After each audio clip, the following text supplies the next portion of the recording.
नमस्कार, जनहित में आप सभी का स्वागत है। मैं हूं आपके साथ गरिमा बाजपेयी। आज बात करेंगे स्कूल वैन में खतरे के सफर की।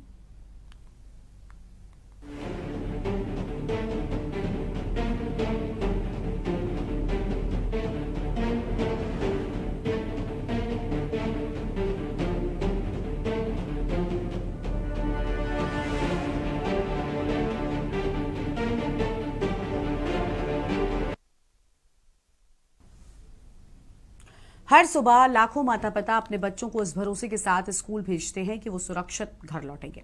लेकिन अगर स्कूल वैन ही बच्चों के लिए खतरा बन जाए तो फिर इस भरोसे का भला क्या होगा। उत्तर प्रदेश के अलग अलग जिलों से सामने आई तस्वीरें बेहद चिंताजनक हैं। कहीं बिना नंबर प्लेट के स्कूल वैन सड़कों पर दौड़ती रही हैं, तो कहीं क्षमता से कई गुना ज्यादा बच्चों को ठूस ठूस कर बैठाया जा रहा है।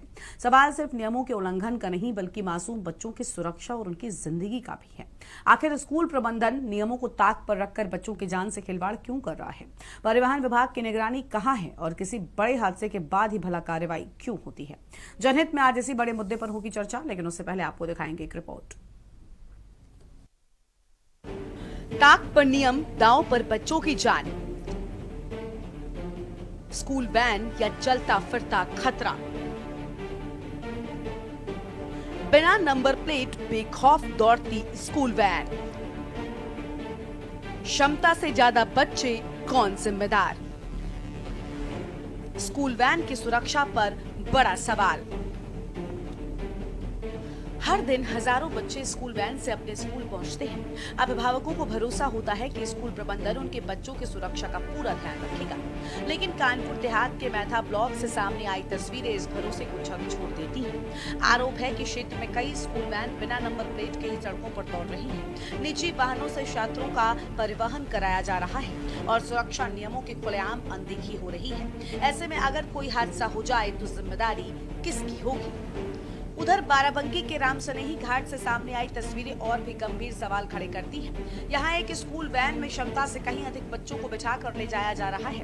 वैन में बच्चों के बैठने तक की जगह नहीं है। बच्चे एक दूसरे से सटे हुए सफर करने को मजबूर हैं। जरा सी लापरवाही या सड़क हादसा बड़ी त्रासदी में बदल सकता है। आरोप है कि स्कूल प्रबंधन नियमों की अनदेखी कर सिर्फ अधिक से अधिक बच्चों को एक ही वाहन में बैठाकर परिवहन करा रहा है। स्कूल वाहनों के लिए मोटर व्हीकल नियमों के तहत फिटनेस, पंजीकरण, परमिट, सुरक्षा मानकों और निर्धारित क्षमता का पालन अनिवार्य है। इसके बावजूद कई जगह इन नियमों की अनदेखी की तस्वीरें सामने आती रहती हैं। सबसे बड़ा सवाल यह है कि जब स्कूल रोजाना बच्चों का परिवहन करते हैं तो परिवहन विभाग और संबंधित प्रशासनिक अधिकारी नियमित जांच क्यों नहीं करते? क्या कार्रवाई सिर्फ किसी बड़े हादसे के बाद ही होगी? स्कूल वैन सिर्फ एक वाहन नहीं, बल्कि माता पिता के भरोसे की जिम्मेदारी है। इस भरोसे के साथ कोई समझौता नहीं होना चाहिए। अब देखना होगा कि क्या बिना नंबर प्लेट और ओवरलोड स्कूल वैन पर सख्त कार्रवाई होगी।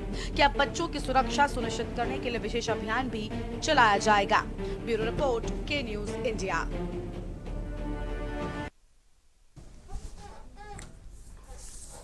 और इसी पर विस्तार से हम करेंगे चर्चा। अलग अलग जगहों से हमारे साथ में खास मेहमान जुड़ चुके हैं। आलोक वत्स बीजेपी के नेता, आनंद राय थोड़ी देर में जुड़ेंगे, रविंद्र चपराना सोशल एक्टिविस्ट हैं, Shyam Siddiqui road safety expert है, मनीष शर्मा अध्यक्ष अभिभावक संघ उत्तर प्रदेश से, अरमान मलिक संवाददाता कानपुर देहात से। सबसे पहले हमारे संवाददाता का रुख करेंगे। अरमान, अलग अलग जगहों पर ऐसी तस्वीरें देखने को मिलती हैं जिसके चलते बड़े हादसे भी होते हैं, बड़ी लापरवाहियों का अंजाम हम सब ने देखा है। कई जगहों पर गाने कितने बच्चे चोटिल हुए, कितनों की जान गई। कानपुर देहात में भी ऐसी ही एक तस्वीर सामने आई है।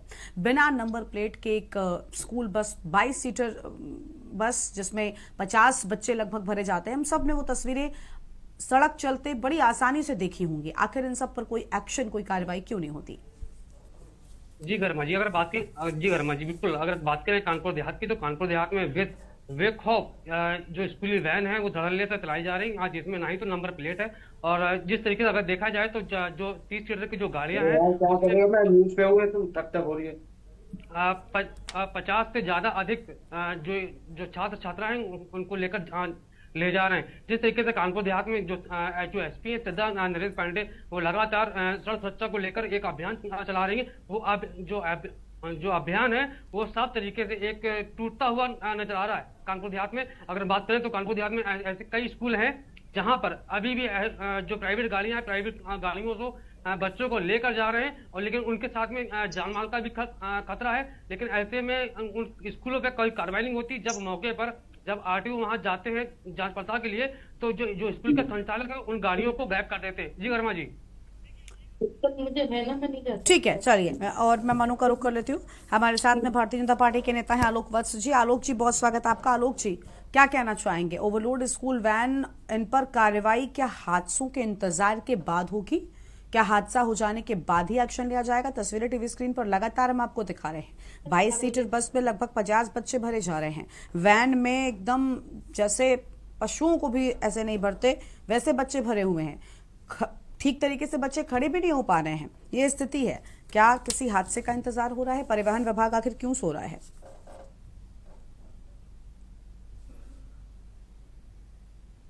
आलोक जी, आवाज मिल रही है आपको?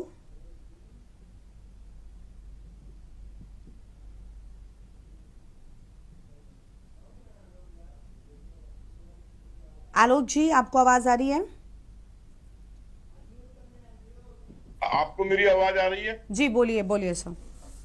देखिए, जिस तरीके का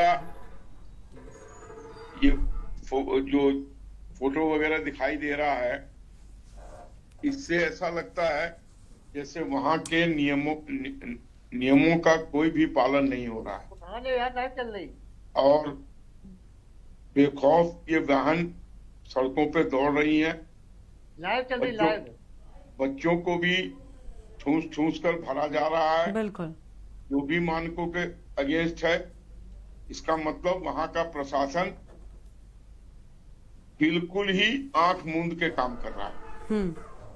उसको इन चीजों की कोई चिंता नहीं है, बच्चों की या और लोगों की जो इस बस में अपनी जान जोखिम में डालकर प्रतिदिन सफर कर रहे हैं। अब ये लोग इस तरीके की काम क्यों कर रहे हैं गरिमा जी, ये विचारणीय विषय है। या तो इनके हाथों पे ग्रीस लगा दिया गया है या ये बिल्कुल अपने काम के प्रति जवाबदेह नहीं है। किसी दिन भी कोई बड़ा हादसा हो सकता है और बगैर नंबर प्लेट के ये कितने दिनों से दौड़ रही है। जैसे राम मंदिर में चोरी कितने दिनों से हो रही है, ये अभी तक किसी ने आधिकारिक रूप से बताया नहीं। उसी तरीके से ये स्कूल वैन कितने दिनों से चल रही है कानपुर देहात की सड़कों पर बगैर नंबर प्लेट के। ये भी एक बहुत विचाराधीन विषय बनता है।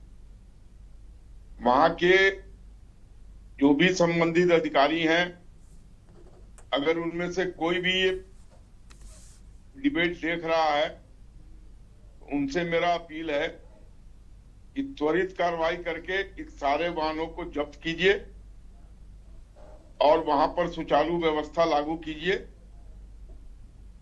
क्योंकि हमारे संज्ञान के बाद आने के बाद तो मैं मुख्यमंत्री के ऑफिस तक इस बात को पहुंचाकर ही छोड़ूंगा। आप देश के भविष्य, देश के बच्चों को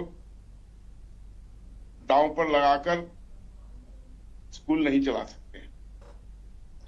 और स्कूल के प्रिंसिपल को भी और स्कूल के ओनर को भी, अगर ये प्राइवेट स्कूल के लोग हैं, मुझे लगता है ये प्राइवेट स्कूल के ही होंगे, सिर्फ प्रिंसिपल को नहीं, जो उनकी मैनेजमेंट है, जो उनके सो कॉल्ड ओनर्स हैं, उन पर भी कड़ी से कड़ी कार्रवाई होनी चाहिए। ठीक है, चलिए आलोक जी, ठीक है, लौटेंगे हम आपके पास में। और मेहमान हमारे साथ में जुड़े हुए आनंद राय जी हैं, समाजवादी पार्टी के नेता हैं। बहुत स्वागत आनंद जी आपका। आनंद जी, क्या कहना चाहेंगे? हर सफर में खतरा साफ तौर पर नजर आ रहा है, सिस्टम आखिर कब जागेगा? अभी